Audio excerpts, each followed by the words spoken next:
Welcome to LOA Today. Walt Thiessen and life coach Cindy Chavez here. Today is Sunday, November the 18th, 2018. It is 4 p.m. New York time, 1 p.m. Los Angeles time, 9 p.m. London time, and I believe that makes it 12 noon in Sydney, Australia. Still learning to do that calculation, Cindy. I'm going to get it down pat pretty quick. And I just realized I have this recorded too on the Blue Jeans, so let me get that going. Recording has started. There we go. And this is a bit of an experiment we're doing here. We wanted to find out whether or not there might be interest in people having us in the Law of Attraction Change My Life group on the weekend to discuss a variety of topics. And one of the topics that had been proposed to me was the idea of Neville Goddard, because the Goddard episodes we've been doing, Cindy, have been received very, very well, which is a good thing.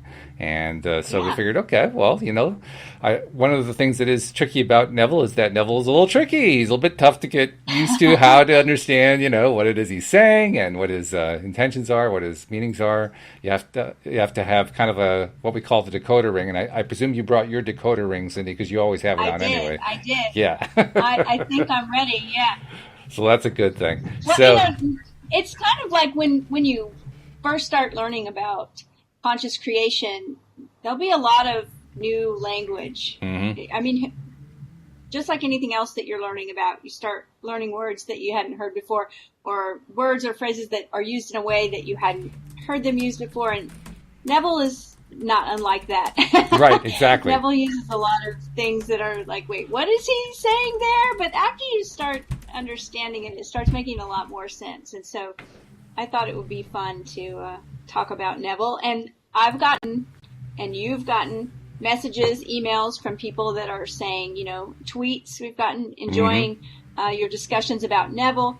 And so we thought, well, maybe some people would like to join in the discussion and ask some questions or give us some input on their own thoughts. Absolutely. About Neville. And of course, we started. We've done how many books? We've done 3 of the smaller books now. We just took on one of his magnum opuses this past Tuesday, or this past Wednesday, I guess it was. Yeah, and so I think we've kind of decided, okay, we're engaging in full Neville mode here on LOA today. I say it's a Neville immersion course. Yeah, that's right. Yes. Like just immersing ourselves in it, and I have to say, I mean, there are a couple of things that come to mind for me when I think about Neville always. Of course, the first one is the idea of assuming the feeling of the wish fulfilled. Because so many times, I think, in other law of attraction methods, teachings, there's the method starts much sooner than that in the process. In other words, people start imagining or visualizing or writing about how the thing is going to come to pass, and Neville just jumps right to the end. Right. And says, don't worry about any of that. That's just, so I kind of, and because Neville does this thing where he talks about, he uses the phrase, the pruning shears of revision. Yes. Talks about changing, going back and changing the past. Mm-hmm. So I feel like Neville is a time traveler because he's got us jumping all the way to the future where it happens. He's got us going back in time to recreate something. And I'm a big time travel buff. I love movies and books about time travel. So it's perfect. It's just perfect. It's kind of funny because when Neville was doing his writing and his speaking, he was doing so in a time where the teachings of Albert Einstein and the newly evolving quantum physicists movement was just kind of underway. Einstein had published his famous treatises just 20 years before, and I mean, it barely had even started to penetrate the human consciousness at that point. And it makes me wonder, because he never actually uses any of Einstein's terminologies, but a lot of the things he talks about, I mean, you're calling it time travel, and that's an accurate way of describing it, but it's also timelessness, the understanding that there really is no time, or that time is an illusion, perhaps is the better way to say it, right? Time is not linear, right? Time is not linear, yeah. Well, you know what else about that, though, is like you just said, Einstein had come out with some of his theories, published his things like 20 years prior to like Neville teaching some of this stuff. And I'm thinking to myself, good news travels really fast these days. Yes, right. Right? I mean, we go online and we look on the internet and we're watching on Twitter, the Twitter feed, or wherever or reading news or whatever, and there's headlines everywhere, there's new discoveries everywhere, they're just streaming at us as fast as they can, and yet 20 years before, or 20 years after Einstein's theories, I don't know how much time it took for like the average person to know about these things. Mm-hmm. Were they only published in scientific journals where, unless you were in the scientific community, you wouldn't really know about it? It's not like Neville was on Google. So yeah, right. It makes me wonder, right? It's like, I don't know if he would have known. But I read something really interesting. It was actually a transcript of, I think, a lecture that Neville gave. And he told this story about a woman, when he was, I think he said 7 years old, a woman telling him, I've had a vision of you and I don't know what you're going to do in your life. But I do know that it's going to touch and, benefit. I don't know if she said hundreds or thousands or millions, but many, many people. Mm. And she said 100 years after you're gone. She said something like, there will be a revival of the things that you teach in your life, and it will like start all over again. And I thought, oh, wow, because that's kind of amazing. I think he was saying that in the 50s or 60s about his own life. Absolutely. So we're sort of seeing that, like, right? There's kind of a interest in Neville right now. So. Absolutely, yeah. Well, and plus, the reason I mentioned Einstein and the relativity theories and so forth is I'm just impressed because if he didn't know about Einstein's writing, if he wasn't aware of the revolution in physics that was going on in that time, then he was getting it in his own way, through his own methods, probably just through his own intuitions. And that makes it even more interesting and more impressive that he was able to reach these conclusions without having access to the scientific thinking. That's really pretty good. Right, and some of the things that we have read that he said, like he said, look, this is just my experience, but my experience has been so powerful that I can't deny it. And so this might sound super mystical. I mean, he actually referred to himself in later years as a mystic. Mm-hmm. Yep. He didn't call himself a minister or a preacher or a teacher. I think it was mostly, he always would say, mystics understand this. Right. He would go on to describe. So it's kind of interesting that, I think a lot of it is just with him. He experienced something so real, you couldn't talk him out of it. He knew it was happening. He knew what methods worked. And like when he talked about, not that meditation is a new thing. I mean, there have been experts in meditation for thousands and thousands of years, right? But his own experience with whatever you want to call it, he would call it, now I can't think of the word that he used, but when he talks about like laying down and immobilizing your body and relaxing, and it's like, okay, it sounds like you're meditating. That's right. It was all his own experience, and I think sometimes he was actually trying to find words to describe it. Because his language is so different. Absolutely, yeah, very true. And I'm curious to know what questions people have. Do we have anybody asking any questions yet? We have people who are tuning in. People are saying hello, waving hello, and so forth. No questions have appeared yet in the chat, but this is primarily an opportunity for people who are listening in on the live streaming on Facebook to, if you have any questions that you ever wondered about Neville. And I'm sure there are plenty of them. I've had plenty of them myself, and I've raised them with you during our many podcasts. But any questions or any thoughts that you want to share with us? This is basically a special session on the Facebook Law of Attraction Change My Life group, just to do interaction with people on that group. So, guys, I can see you're listening in. I mean, I can see the evidence of it here, number of eyes listening and so forth. Kick in. Tell us what you have in mind. Tell us what you're thinking about. And meanwhile, we'll just kind of share some of our own thoughts about Neville.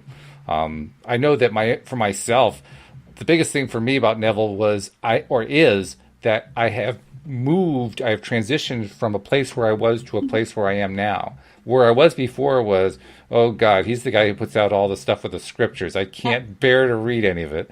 To now, it's like, well, okay, I've gotten past a lot of that stuff because there's some pretty good meat in there. And This is where that Neville decoder ring comes in handy. But when you start really reading it the way you and I have been doing it in the podcast, where we just basically mincemeat it, we take one sentence at a time and we ask ourselves, what exactly is he saying there? And do some word substitutions based on what he's inferring and so forth, and draw from, look at the sources that he's taking his quotes from and ask ourselves, how does that integrate? All of a sudden we start getting new meanings that, the basic wording that we are used to seeing from, say, a religious perspective, it takes on an entirely different meaning. It's an entirely different feel. Right. Yeah. And you know what? I think that might be the what you just said is sort of a key to really getting as much as you can out of it, is that sometimes we read something too fast. We don't take the time to really dissect it and make sure that we understand one sentence or one paragraph before we move on. And so we may read a chapter and think, I don't understand this. And I probably did that with more than one book in the past. But when you were saying you've had questions about Neville and you've asked them to me, well, but in those same discussions, I've had a lot of, yeah, right. moments. Oh, absolutely. Wow. And it's because we've taken the time to really dissect it and mincemeat, as you said, really, really look at it and put it under the microscope and say, what does this mean? And how does it apply? How does it apply, to my life? I love the idea of his pruning shears of revision. I was looking in this book that we both have. It's a compendium, a treasury of Neville writings. And there's a chapter in there, Turn the Wheel Backwards. And I thought, once again, going into the past. And I wanted to tell a little story about how I've used that method in the past year that was really amazing to me, but I stuck with it. That's the thing. All of these methods, I recognize that there's one thing that they require to be effective, and there's another part to it. 1 and 2. The first thing, they require focus, intense focus to be effective. But the other part is that if you stay with it and just don't give up, you are training your mind to have intense focus. So you're like taking back the control of your own mind and having the ability to have that focus. That's so an in other words, point. I often liken it to meditation. When we're meditating, I've had people say, I can't meditate. I shut my eyes, I start to relax, I try to focus on my breath, and then I'm thinking about my to-do list. And I have to bring my mind back. And then it happens again, and I have to keep bringing my mind back. And I'm like, yes, you're doing it. That's meditation. Keep bringing it back. That's how Neville's methods are with me. So I had a conversation that did not go well with someone. Someone I really care about. And it just, they said something that I certainly didn't want to hear. I probably said things they didn't want to hear. It just wasn't a very great conversation. And afterwards, it was interesting because I can see myself at some point in my life being really hurt, being really upset, just not being able to stop thinking about this, running this conversation over and over in my head. But I didn't do that. I was like, no, I'm not going to do that. I'm going to use this Neville method. I'm going to turn the wheel backwards. I'm going to imagine that conversation the way I wish it would have played out. And not just the way someone would have spoken to me, but also the way I would have replied. Like, what if this conversation was the sweetest, most wonderful conversation I ever had? What would it sound like? And I sort of rewrote the script, right? And I played it in my mind that way. And every time I was tempted to remember the conversation and to feel, poor me again. That wasn't fun. I didn't like that. Every time I would say, no, this is how I remember it. And I would run it through in my head 2, 3, 4 times. It's just a short conversation, but I would remember it as if it was, let's rewrite this script to, like, anybody listening would say, warm and fuzzy that little conversation was. And that's what I did. And 2 things happened. One, the charge of the original conversation was just gone. I didn't have a charge on it anymore. Which is huge. Remember it. Yeah. Right. It's just gone. There was no trigger anymore. And then about 3 days later, I was speaking to this person and I sort of in a joking way brought up the conversation, like, just in passing made mention of something that was said, and we both started laughing. It was just that. That's great.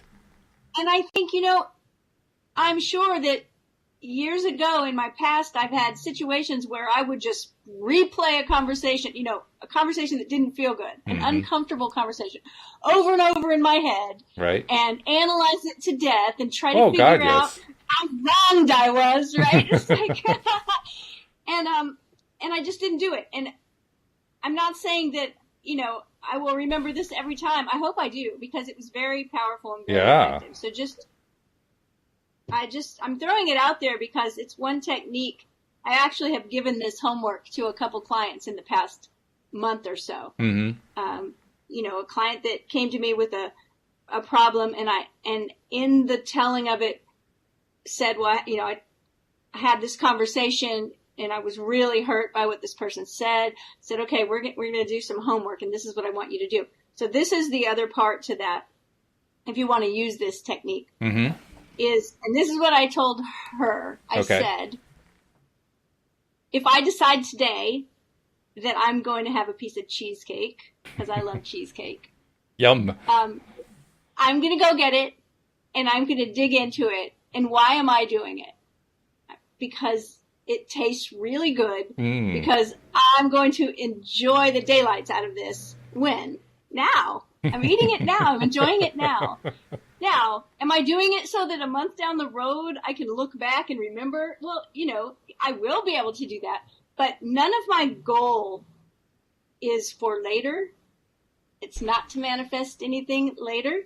My goal is to work the process and to enjoy it now. My goal is to eat this cheesecake and enjoy it right now. I want to taste it. I want to savor it. I'm not going to wolf it down. I'm going to just really enjoy it, right? That's the goal. Right. So that's the goal with using this process. I'm going to rewrite this conversation.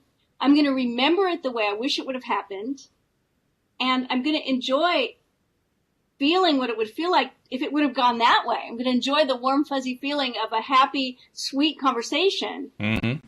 Or just for now. That's the process is the goal, right? It's really important to remember that, because if we're only working a process so that we can manifest something in the future, we're already attached to an outcome. That's true. We're already creating resistance. That's true. That's a good point too. So it's one that actually gets overlooked over and over and again in every single law of attraction group on Facebook that I've seen. Because inevitably it's a series of requests for help. This is this and this is going on. How do I manifest X? Right? And then people will say, but I did that and I did it and I did it and I tried and it's still not happening. Right. And it's because we get so attached to an outcome. Yep. And remember that when we think of resistance, we often think of it as no, right? Are you resisting something? No, I want it to come to me. I'm not resisting. But there are two types of resistance. Aversion, that's the no, I don't want that. And attachment, that's the yes, this has got to happen. Please let this happen. It needs to happen now. Both of those things are resistance, and they're both going to block you from manifesting it. So it's living in the present moment, enjoying it right now. It's a very good point, because when we're in the present moment where we're enjoying it right now, we can't simultaneously at that same moment in time be worrying about, well, geez, I hope this thing's going to come up in the future because I really want this to show up. And I know I'm in a point of lack because I'm saying that, but I really want it to show up. That's right.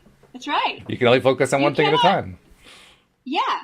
You can't enjoy it as if it has already happened and be worrying about whether it's going to happen at the same time. Those two things are not congruent. So, that's true.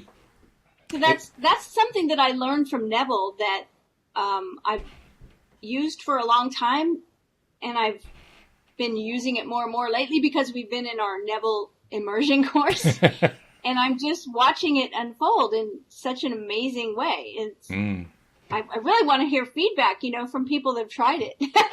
Well, we got a lot of people. We got a lot of people listening. A lot of people paying close attention to what we're saying. Nobody's volunteering any questions yet.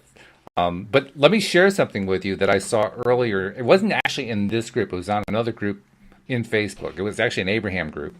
And in this group, this person had come on, this guy had come on, and he'd posted this post that was basically dissing the whole law of attraction thing. And the basis for his dissing was that, in his view, I'm going to try to remember all the things that he said. There were like three things that he pointed to. One, he says, everything that everybody posts about it is about feeling good. So there's no attention to any of the dark side. And yet spirituality has to be about the dark side, he says. That you can't really have a true spiritual conversation without it. Second, he says, because about 80 to 90% of the people he sees posting about it are female, then there's this feminine aspect to it. He wasn't really clear what that was exactly, but that was the second thing he objected to. And let's see, the third thing, I know there's a third one too. I can't remember what the third one was, but the first two were the main ones. And he was basically saying, this is just sort of a Western thing. Oh, I know what the third one was. The third one was everybody's trying to manifest money. That's what it was. And he was really objecting to that. He thought that was just really absolutely crazy. And so I thought I'd bring that up in this context because Neville doesn't really talk about trying to manifest particular things very much. He does tell stories where that's involved, but it's not like the major thrust of his thing. His major thrust is more along the lines of, here is how to live the kind of life you want to live. Here's how to connect spiritually to what you want to connect to. And I don't say that's necessarily the same thing as what this other guy posting was saying, just the similarity caught my attention. Yeah, so interesting that, first of all, to those 3 points, the dark side. Jung said that unless you make the unconscious conscious, that it will direct your life and you will call it fate. Mm-hmm. So I know there are lots of different viewpoints out there within the law of attraction circle communities. I'm one of those that does a lot of shadow work with clients. I'm okay with the dark side. I know it's there. I think we have to recognize it. So it's not all love and light with me. That is for sure. And I think it's because we all have those emotions that we want to call dark. We all have parts of ourselves that we feel shame about. And if we don't bring those things out into the light, then they will affect everything that we're trying to create. So it's the same thing with, you've heard me for a year talk about this all the time. It's like people that don't want to ever mention, they think that they judge themselves as wrong if they feel angry about something. I'm like, no, it's a human emotion. We're okay. We're okay to have the whole spectrum and to use them all as information. They're always giving us information. The second thing, we just send them to Neville on this sounds like feminine energy because there's a somewhat subversive aspect to law of attraction as well as to magic and other powers that are often looked to and adopted by societies that have been oppressed. And so we can see that witches always rise up when there's a great deal of oppression on the feminine, right? We can just look at Neville and say, Neville says the subconscious is the feminine aspect of your consciousness. Yeah. And that's the womb of creation, and that within your subconscious, everything is being created. So I don't know what to say if someone objects to the feminine. They need to work that out first. Yeah, right. And then, that was my thought. Like, you got a little issue there. If you think feminine's a bad thing, like, okay, well, have fun with that. And then there's the idea of money. Now, this is really interesting because, yes, you're right. If you look through Neville's teachings, you're not going to hear too much about manifesting money. Right. And I think this is why. You said that your person there had said that this is all so Western and that everyone in the Western world is just always trying to attract money, well, that's because for us, money's the how. Right? Everything in our society is somehow connected to money. Even when, we think about healthcare, right? It's like if the thing I want to attract is better health, oftentimes people think, well, if I had more money, I could see a different doctor or get another kind of treatment or treat myself better, eat better food, take better care of myself. And so they connect it to money. We connect a lot of things to money And money is just the how. So that's always there's the famous question that a lot of life coaches want. If you won the Powerball, like, right? Yeah, right. In other words, if you didn't have to work again, what would be the thing you'd want to do? Mm-hmm. And we're always just trying to get to that end thing and to dig down and figure out what's really under that. Right. The people that say, I want to make $1 million. Okay, that's cool. I don't have any problem with you making $1 million. Why? What would you do with it if you had it? Yep. And sometimes people can't answer that question. But if we think about it, there's an answer there. There's something that we want, and it's not really the money. It's what we think the money is going to bring us. And it might be freedom, might be security. It might be actual things. We want a bigger home, or we want to travel, or whatever. We're all connecting it back to, if I only had a little more money. Well, Neville's going to tell you, let's not talk about the money. Let's imagine yourself in Barbados, right? Neville was not trying to attract enough money where he could buy a ticket to Barbados. That's true. And yet he says in the story, I had no money. I had nothing. I had no money. I had no work. I had no connections. I didn't have a way to do this. And yet he was not trying to manifest a good job so he could make enough money to buy the ticket. He just started imagining himself in Barbados. So he was assuming the feeling of the wish fulfilled. And what happened? He gets a letter in the mail way back in the 30s or 40s, whenever it was, from his brother with a ticket. We'd like you to come to Barbados. Here's your ticket.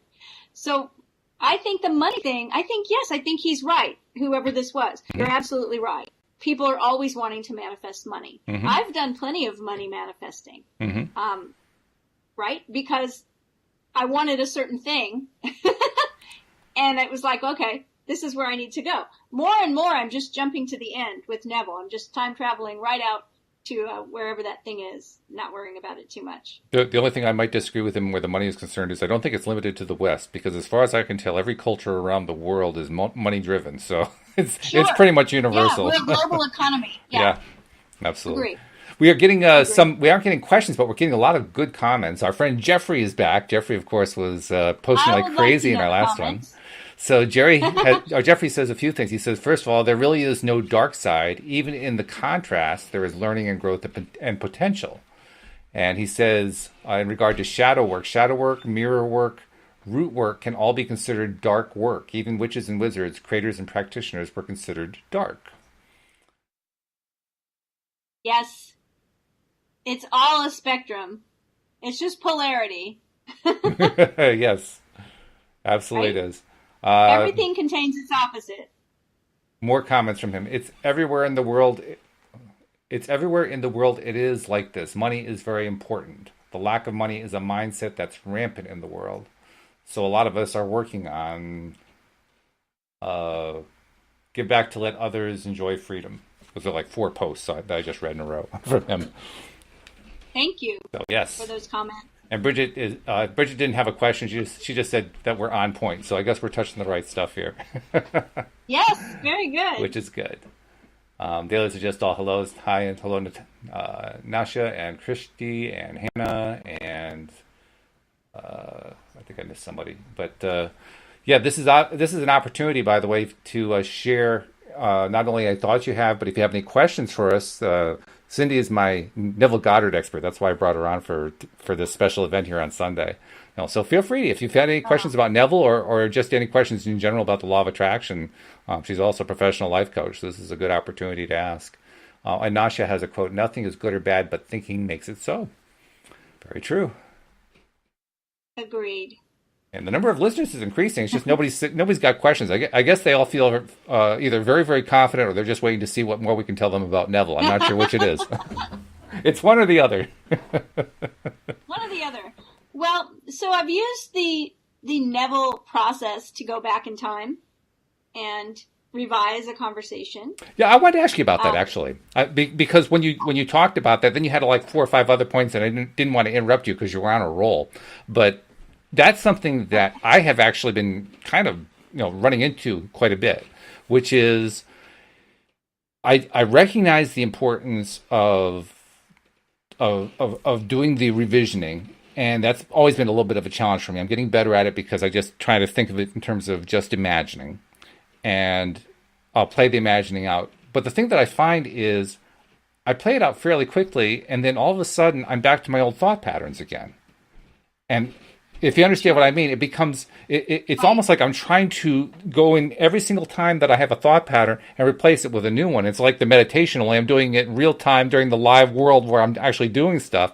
And it gets frustrating because it's like I'm running out of material here. I don't know what else to put into my little fantasies I'm creating. Well, I don't think you need to. And actually, I think there's a lot of value in keeping those little vignettes short.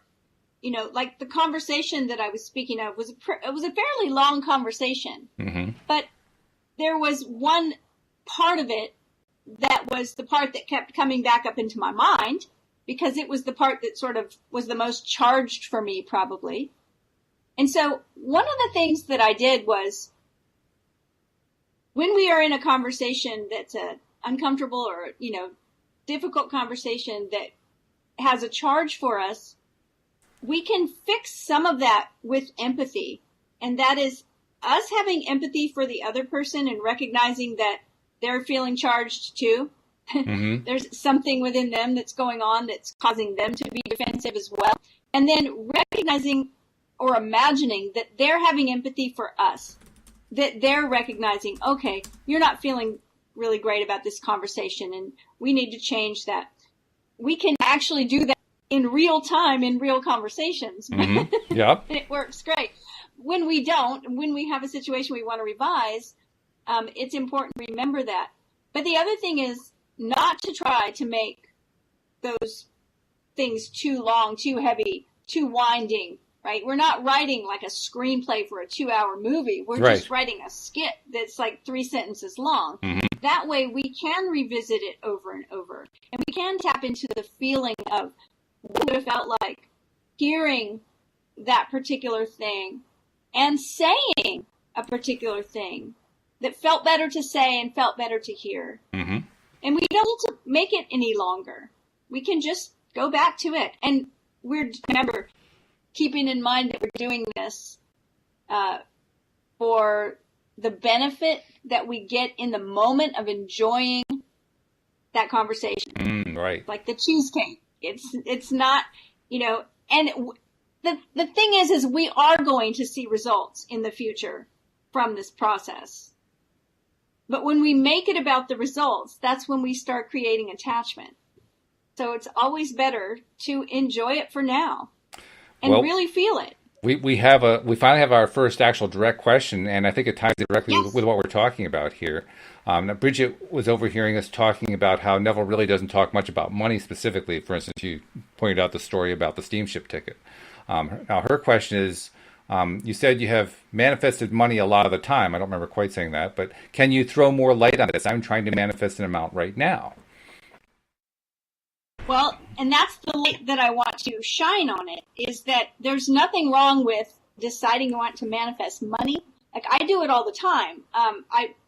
But there's usually a reason for it that's specific. And that's why I said when someone says to me, well, I want to make $1 million this year. Okay, great. Let's do it. First, let's talk about why and what you're going to do with it. What will having that give you? You know, whether it's $100 or $1 million, it doesn't matter. There's probably a specific reason why you want it.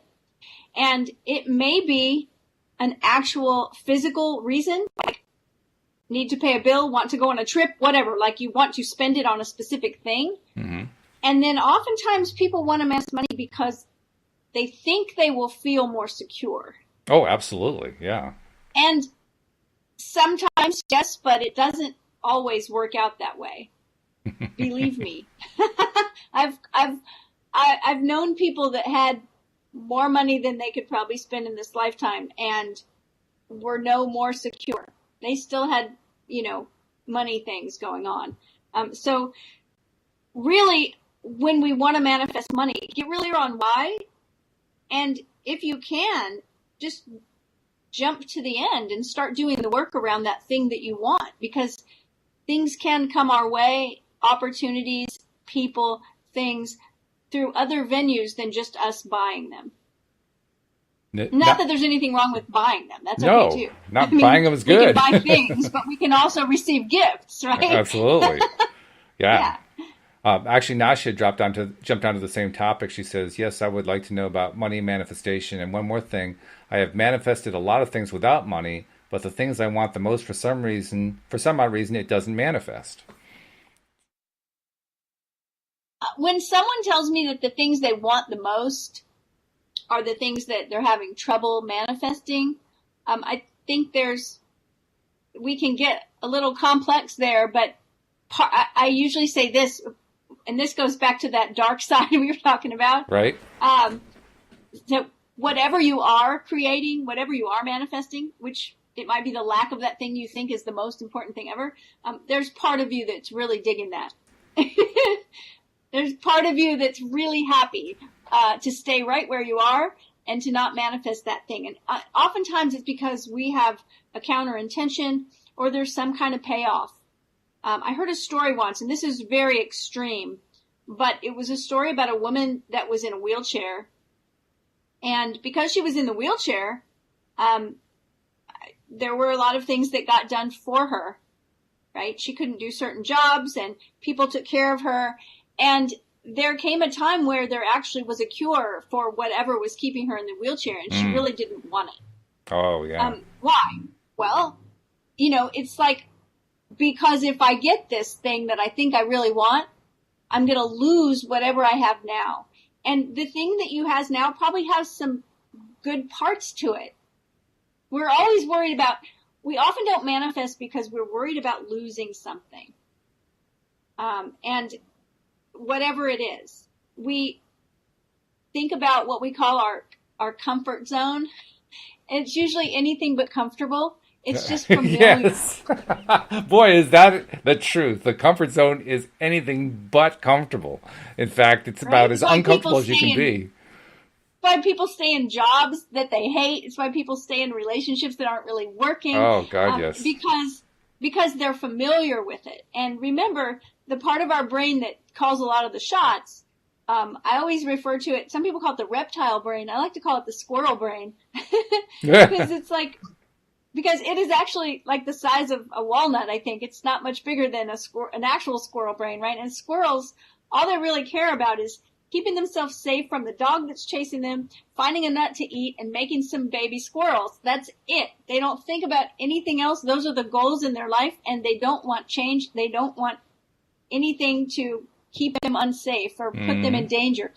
And our brains are a lot like that. Like, we may be in a terrible job, but we know we survived it yesterday. Mm-hmm. So when we start thinking about branching out and doing something different, part of us says, "Oh, you're okay where you are. Let's just stay."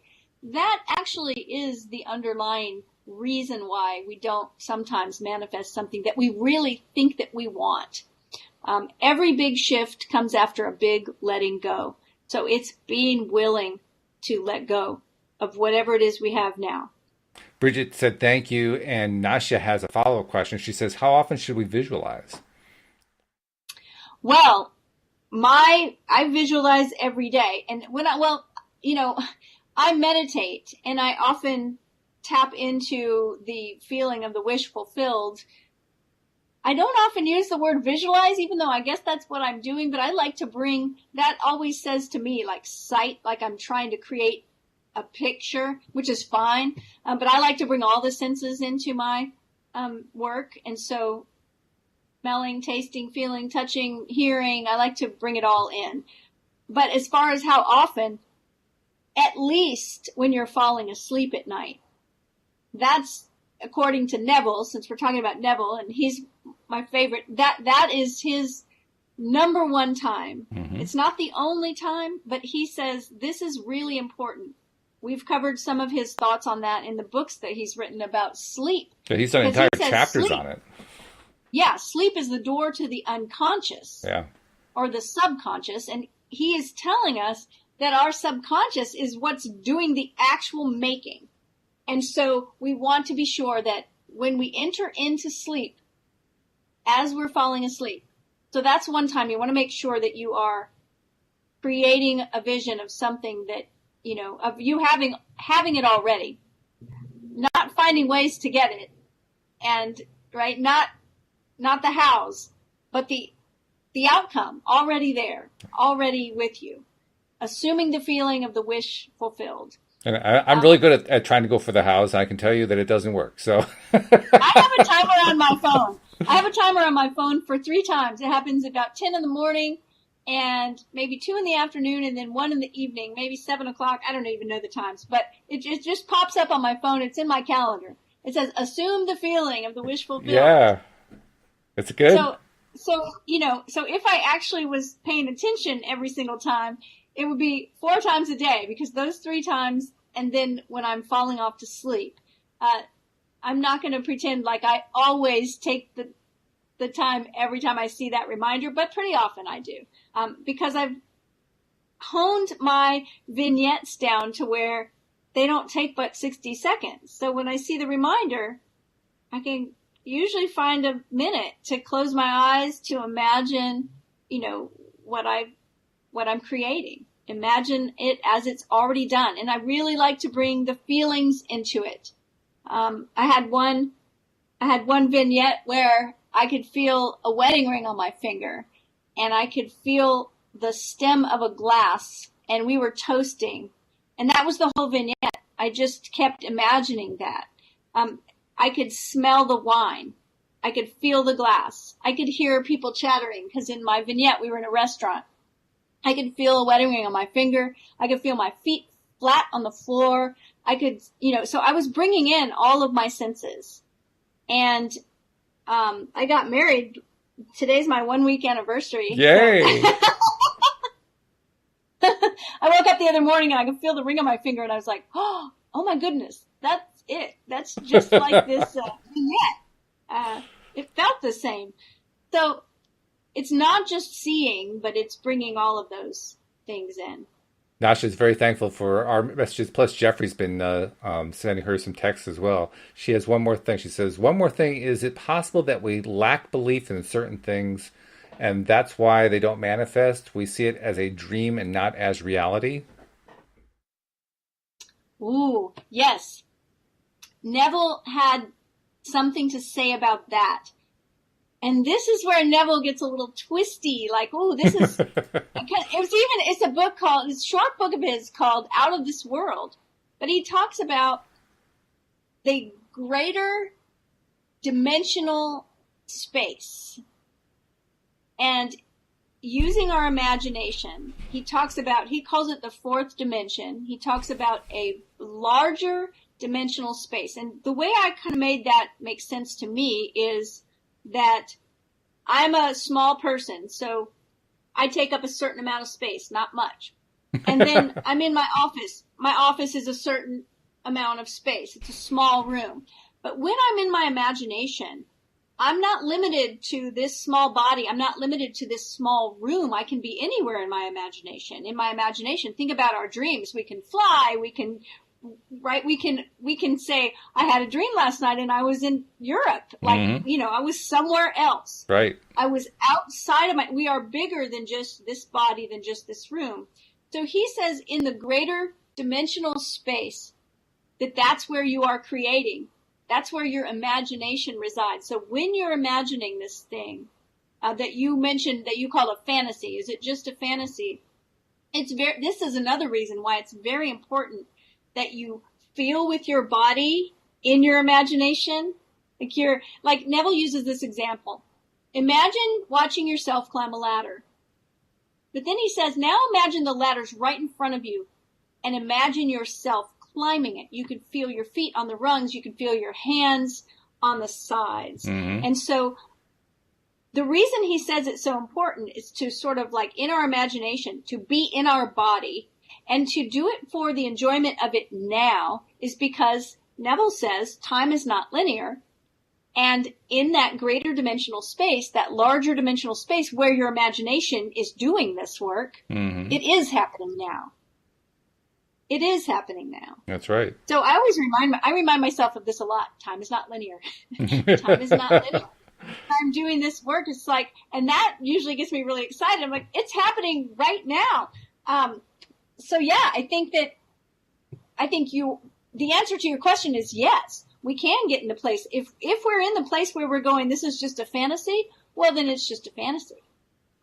We want to recognize that everything that's happening is not limited to what we can see with our physical eyes. Yeah, another way to put it Right? is if we're deciding that it's just a dream, then we've basically put a limit on it. We've said, okay, it can never be more than a dream. But if we're Yeah. going to say, oh, this is a dream, which has a completely different feel to it, and this is a dream, Right. like, I really want this to come true, now we've taken the limits off. Now it's like, ooh, yeah, let's live it right now. This is Right. good. And this is true. Hmm. How do I know? Because I just experienced it. Yes. I closed my eyes and I experienced it. And time isn't linear. So it is. It's not that it will be. It's not that I hope it will be. It's that I know it is. By the way, Jeffrey says, congratulations on your wedding. And Thank you. And Nasha says, sorry for my endless questions, but what if you visualize something at night, and as soon as you visualize, you go to sleep? There is this That's secure, okay. there is this secure feeling. I'm hoping I'm putting this across correctly. She doesn't really ask the question, but she raises the point. Yeah. And that's exactly what you want. Hmm. Now, I know sometimes I will lay my head on the pillow with the intention that I'm going to run through this little vignette that's all of, 60 seconds, and I don't remember another thing. And it's like, okay, I don't know if I did it or not. I was out. I fall asleep so fast sometimes. That's okay. And this is what Neville says is so important. It's important that when we are, since he says sleep is the gateway into the subconscious, when we enter that door, we want to be the person that has that thing already. Hmm. We want the person who's done that thing already. We want to be the best-selling author or the married person or whatever it is that we're imagining. We want to enter through that doorway as that person, because Yes. every single thing you experience in your life is directly connected to your sense of identity. Hmm. And that's what we're talking about here. We're talking about your identity, our I am stories. And so we want to be that. We want to be that person that's experiencing that already as we're falling asleep. So yes, it's okay to fall asleep. We want to fall asleep. Perfect. Nasha had a great follow comment. She says, yes, a perfect example is Prince Harry and Meghan. I thought that was an interesting choice. And Jeffrey has been sharing a number of different thoughts. He says, fantasies are so much fun, seeing all that is possible. Dreams do come true. Can it happen for you too? He was replying that to Nash, actually, to Nasha. But yeah, I mean, that really nails it. And I got to send a hello to Janina Roman, who has joined the group. She's one of the authors of our book. And so, hello, Janina. Thanks for joining us. Yeah. Thank you for coming. Yeah. So I don't see any other questions coming up here. So, but we have a lot of people paying attention to it. So we're getting the attention. We're getting some involvement, and that's a good thing. That's part of the experiment That is for good. today. No, I love it. I love the questions and the comments and knowing that we're having this conversation together. And those are the two pieces that I think are the most important. The one is revision. Now, I'll tell you, one of the things I learned from Neville, and I cannot say that I can do this really well. For a year or so, I practiced it, and I still do. I just haven't been doing it like I did for that year. But he talks somewhere about as you're falling asleep at night, well, not as you're falling asleep, but as you go to bed, to remember your day in reverse. So every part of it, moving backwards. So in other words, I'm in bed, and the last thing I did before I got into bed was I turned the lights off in the other room, and before that I had, put on my pajamas, and right before that I had gotten a drink of water, and he's like going detail by detail all the way through the entire day. Now, first of all, I don't know if I've ever made it to the beginning of that day in my mind without just falling asleep. But the reason why this is important is because it's another exercise to help us train our mind and get control of our mental direction so that we can laser focus on something. And so it's a good one too. I mean, it's a good order. I like doing it in reverse order. I think we talked about that one time on one of our podcasts, but I kind of forgot about it. But it is a good way to do it, because if you do it in reverse order, the stuff that's most recent is the one that you remember easiest, and so you're basically walking it backward. And that's good. That way you're not going to skip anything. You're going to do the whole day that way. And then he has you revise anything that wasn't how you wanted it to go. Right. Going back to what we talked So in about the before. process of remembering the day, you are, doing that, the pruning shears of revision is Right. what he says. He says an interesting thing later in his life when he's lecturing. He says, we always think of, now here's where he gets a little, starts using Christian scripture. He says, we always think of the Garden of Eden and Adam and Eve as being a long time ago, but it's not. It's right now. You're in the garden right now.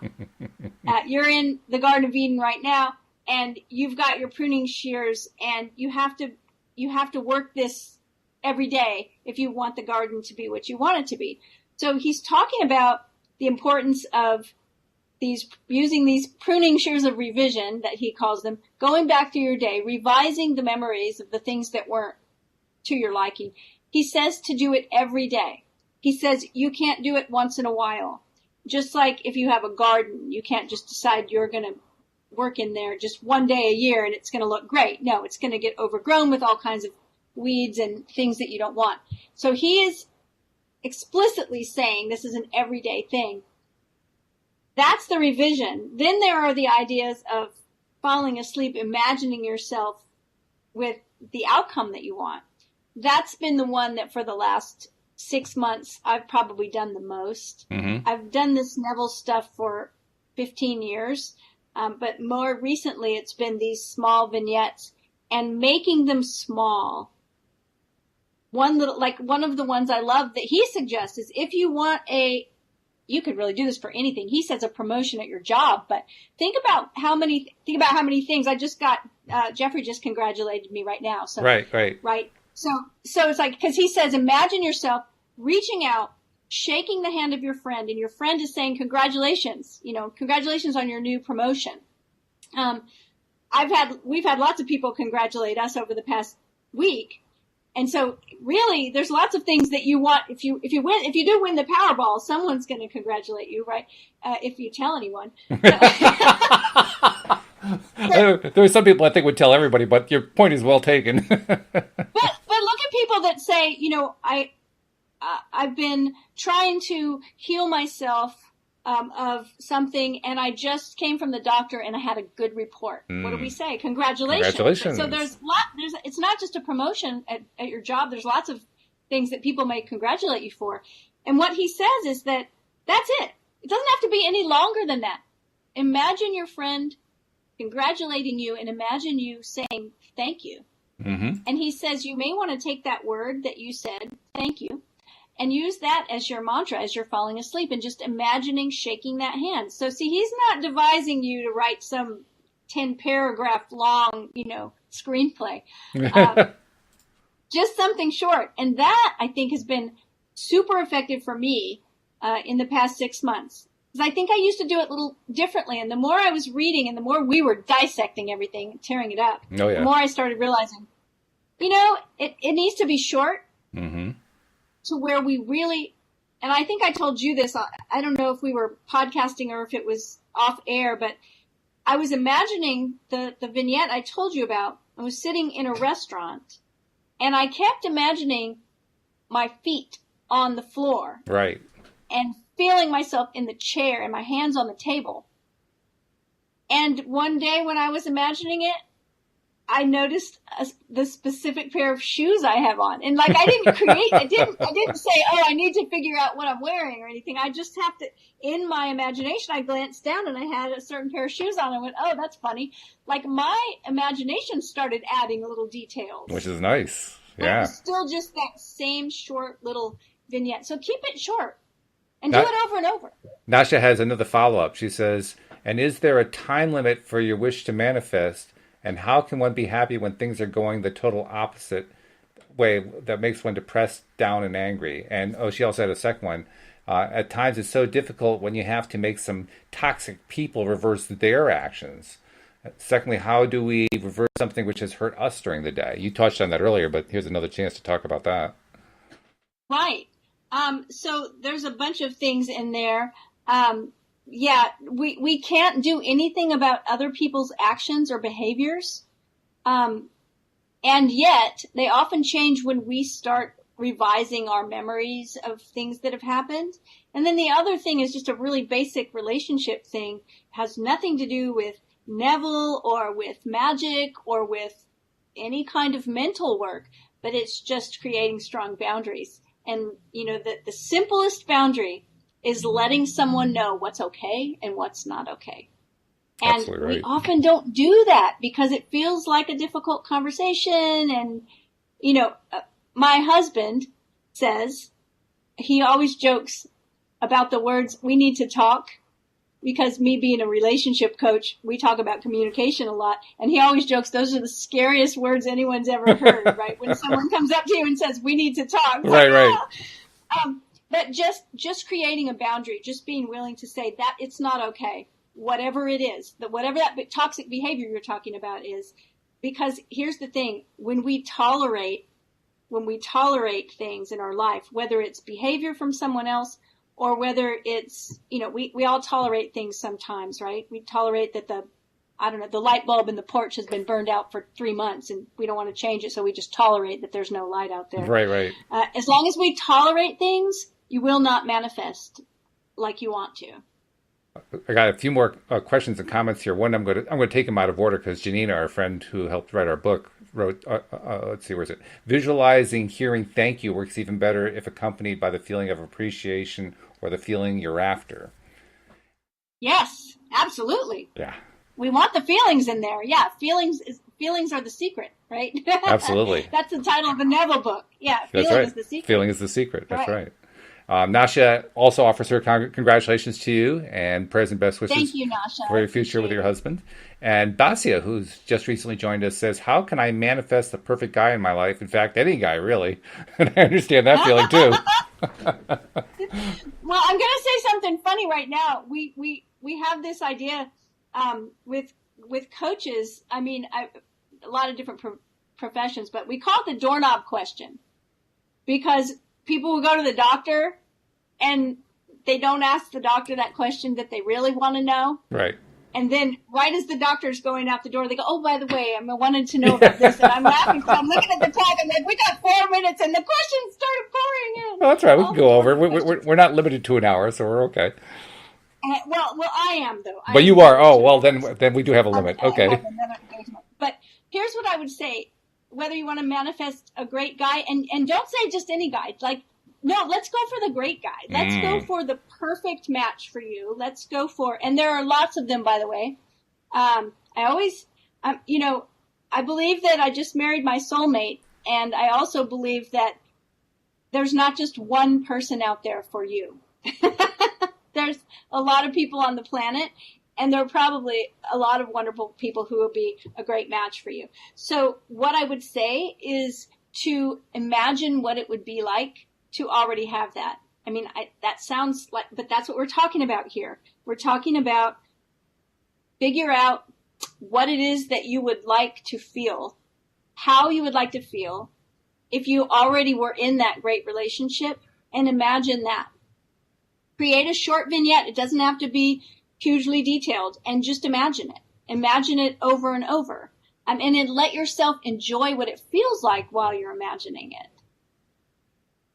Exactly right. Yeah, no, that's and good. Don't give up. Keep going. And then the other thing, let everybody know that you're looking for a great guy. Now, Basia did post one other thing. She says they're all taken. All the good ones are taken, she says. Well, I've only taken one good one. You're not greedy, huh? Here's the thing, is that sounds like a limiting belief, and that's one I hear a lot. All the good ones are taken. Yeah. And so when you catch yourself having that thought, recognize that it's really not true. Do you think that there's any other woman on the planet who in the next 30 days is going to find a really great guy and fall in love? Right? I mean, it would be ridiculous to say no. To say no, there's not one woman on the entire planet who is going to find a great guy in the next 30 days. Actually, why is it ridiculous? Saying, that's do the you opposite think of what there's my a person? I'm sorry. Yeah. That's the opposite of what my wife said. Saying, do you think there's a person that won't get a job in the next 30 days? Of course, people will get jobs. Absolutely. Right? Yeah. Yeah. My wife had just the opposite reaction. We were in our 40s when we met, and before we met, she put out the idea that not only were all the good ones not taken, but she was going to ask everyone she knew, do you know of any healthy single guys, mentally healthy single guys? Yes. And yes. That's how she found me. Yeah. She could have fallen into it because when you're in your 40s, that's the time to start saying all the good ones are taken. Well, she didn't say that. Well, that's the thing that always surprises me. It's how many times I ask a client coming to me because they want to create a relationship, and I say, who knows? Does your family know, your neighbors, people you work with, your circle of friends? Do they know that you're looking for a husband? Mm-hmm. Do they know that you want a partner? And they say, well, I don't know. Or they say, no, I don't think so. Mm-hmm. It's like, okay, well, it's time to get busy, because that's how we manifest things. We're all connected. And we manifest the things we want in our life often by connection. Either someone gives us information, someone presents us with an opportunity. I mean, that's how we find out about things. So don't just let the universe know. Let the people that are part of the universe know. Right. Which is part of it, by the way. Best wishes to you. If that's your intention, it will happen. It will. It will. Yeah. Well, we've used up our hour, and I know you have other things you have to go do next. I want to let people know, though, even though we don't have enough time to take more questions today, you and I do podcasts on Tuesdays and Wednesdays, particularly the Wednesday afternoon podcast, which is the same time slot as this one. If we couldn't get to your question today, by all means, join us on the Tuesday and Wednesday podcasts. I'm posting in the group, in the events calendar, when the various shows are happening, and the ones with Cindy are Tuesday, Wednesday morning, East Coast time in the U.S., and Wednesday afternoon around the same time that we're doing here on Sunday. We'll also consider perhaps doing another weekend one sometimes to answer some more questions, but we certainly would love to have you join us for our regular podcast, or even send in questions. You can send questions to us by email, or send us messages by messenger or text message or whatever, and we would love to not only take your messages, but we've talked about stuff on the air. I mean, Joel and I in particular have talked about somebody sends in a message via the website or whatever, we spend the entire show talking about it. So, and we love it. Absolutely. We love it. We love it. Yeah. A lot of fun. Keep those cards and letters coming. That's right. Well, you haven't heard that phrase in a long time, have you? Especially with the internet these days. But no, this is good. So thank you to everybody who came to visit us during our podcast, during our live stream here in the Law of Attraction Change My Life group. And Cindy, thank you for taking the time out of your weekend to share your insight and your wisdom and the wonderful insights of the Neville decoder ring. Thank you. Let's do it again. Absolutely. And we hope that you'll all join us next time we do all of our podcasts too. You can find the schedule on the homepage of our website, loatoday.net. We also invite you to be a subscriber. It's easy to subscribe. The instructions are also there on the homepage. And when you're a subscriber, you get all the podcasts coming directly to your smart device. And meantime, we're going to say best wishes, and we'll see you next time on LOA Today. Goodbye, everybody. Bye, everyone.